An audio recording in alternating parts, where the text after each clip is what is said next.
Good morning. This week wasn't the week that I had planned, but it was definitely the week that I needed. Between flying to Portugal, dealing with a few niggles, missing my long run, and realizing how running is exposing some weaknesses I didn't even know I had. Week 4 turned into an unintentional deload week. And honestly, it might have saved me from something bigger down the line. Let me show you exactly what happened. Let's go.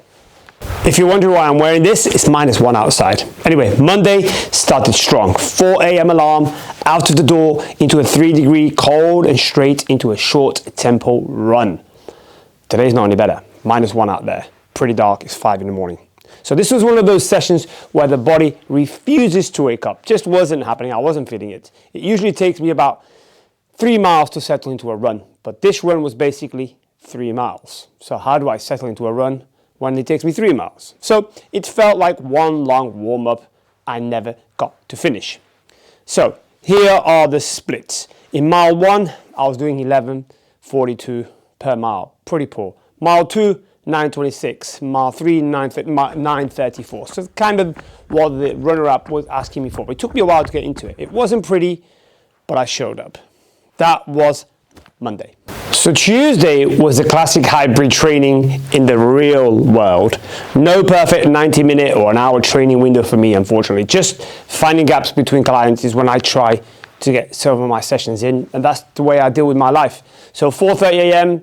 session, legs, glutes, and a bit of mobility from Royal Gold's movement course between every set, which I'm currently trying to do to try and really make this 45-year-old man a bit more mobile. Then 6 a.m. client, 7 a.m. client, 8 a.m. client, 9 a.m. client, 10 a.m. client, back to back. Trying to get some food in between that is a bit of a struggle. At 10 a.m., I had a gap between 10 and 11, so more lower body, some adductors, some hip flexors, and then into rows, presses, handstands, ring rows, rotator cuffs, all Royal Gold stuff that I'm trying to improve on. 11 a.m., back to clients. Then that's it for the day in terms of clients. I always do between 6 and midday. 12, another session, finishing what was left. Pull downs, side laterals, hammer curls, and triceps. So a full day of coaching and training layered together. Not glamorous, but this is real life, guys.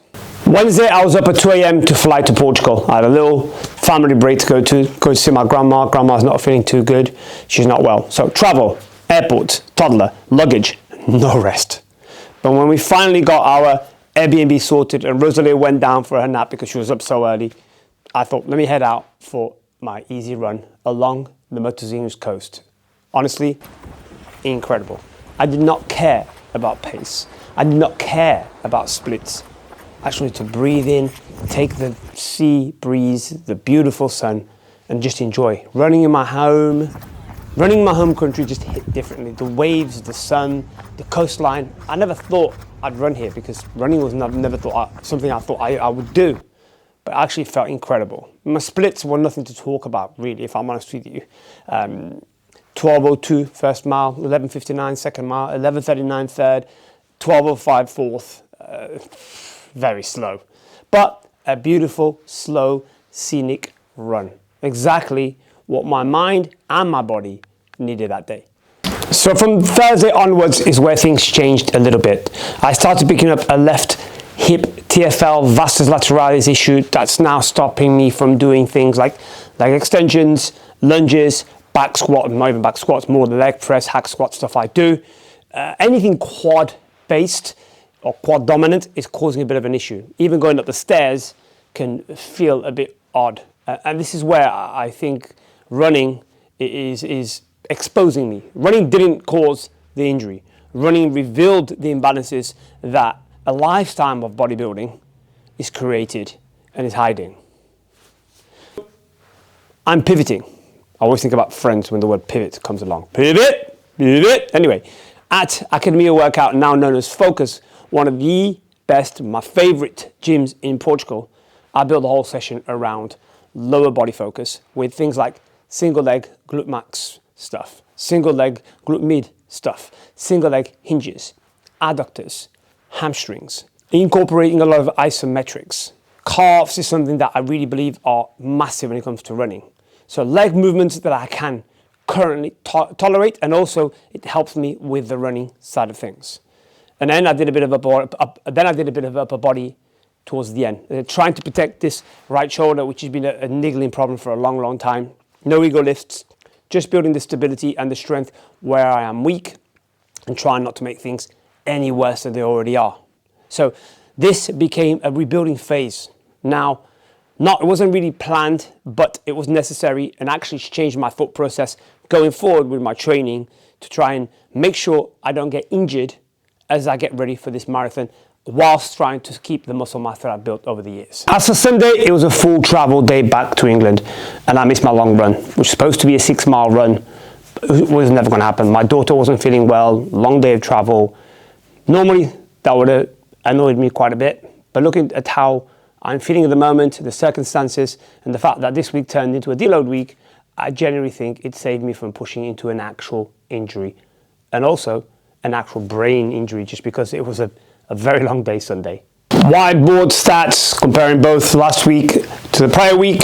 Sleep, 7 hours and 21. Deep sleep, 125, actually a little bit less, but almost the same.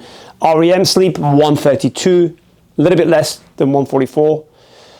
Basically, with sleeping on a sofa on an Airbnb, because the bed was taken by my daughter and my wife, was a bit uncomfortable. My HRV dropped a little bit from 39 to 33, again, not ideal. My resting heart rate, that's still around the same, 50, 51. Steps wise, last week 12, 147. This week 11, 131. Considering I missed my long run, that's actually not a bad thing. So overall, I'm quite happy with the activity that I did there.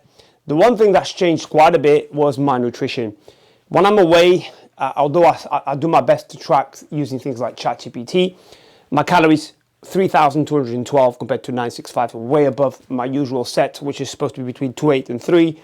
My protein 199, very good. Fiber 43 compared to 47, thereabouts. Carbs 375, 366. The one thing that's really changed is the fat, 102 to 71. When I eat out, I always overlog on the fats, purely because most people cook with loads of oil, loads of butter, and so I always try and overcompensate on the fats. My weight, 65.7, 65.6 last week. That's only 3 days average, because on Monday, Tuesday, and Wednesday, I was away for the rest of the week, so I didn't weigh myself. But having coming back Monday morning, my weight wasn't too far away from that. We'll talk about that next week. Activity-wise, 3.8 miles on run on Monday, full body on Tuesday, 4.5 miles run on Wednesday, Thursday, Friday off, full body Saturday, Sunday off. So this is the stats for this week. If you want to take a screenshot of this, go ahead and do it. Even with the break, still kind of similar, to be honest with you. I try not to get away so much from the stats as much as I possibly can. I try to still get my sleep in, get my food in as much as I can. You don't grow, guys, by pushing harder. And this week has shown me that. You grow by listening to your body and being smarter with how you approach your training in your life. Running is really exposing every imbalance, every weak link, every flaw in my movement patterns. And that's a gift for me right now, because I'm learning so much that I wouldn't ever have come across if it wasn't for this journey. So I'm not just training for a marathon, I'm rebuilding myself as a human being, as an athlete, if you can call me that. And sometimes that means slowing down to move forward. So this week has already started, Tuesday. I'll speak to you about it next week. Have a great week.